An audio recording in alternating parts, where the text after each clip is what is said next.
अस्सलाम वालेकुम नाज़रीन, मैं हूं कामरान खान और आप देख रहे हैं श्योर न्यूज़। आपको बताते चलें कि आज चौधरी मोहम्मद सरवर के लिए बहुत ही खुशियों भरा दिन है कि आज से जो है 40-45 साल कबल वो जो है स्कॉटलैंड में गए थे और आज उनका बेटा स्कॉटिश लेबर पार्टी का सरबराह मुंतखब हो गया है। ये बहुत बड़ी बात होती है किसी बाप के लिए कि उसकी औलाद जो है उसी के नक्श कदम पर चले। और चौधरी मोहम्मद सरवर जो हैं वो जो है कामयाब हुए हैं आज अपनी बेटे की सूरत में। जो है उन्होंने स्कॉटिश लेबर पार्टी की जो सदारत जीती है, उनके बेटे ने 54.2% वोट लेकर मोनिका लेनन जो उनके मुकाबले में थी उन्होंने 44.4% वोट लिए। और इस तरह पाकिस्तानी और मुसलमानों का जो है एक लीडर मुंतखब हुआ है स्कॉटिश लेबर पार्टी में।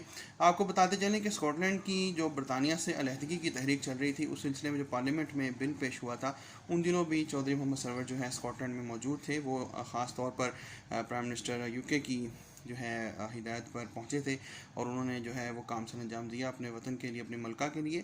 और आज जो है उनका बेटा भी वहाँ कामयाब हुआ है। इस तरह पाकिस्तानियों की बढ़ती हुई जो मकबूलियत है बरतानवी इस्टबलिशमेंट में, वो बहुत अहम है पाकिस्तान और कश्मीर के मुस्तकबिल के लिए।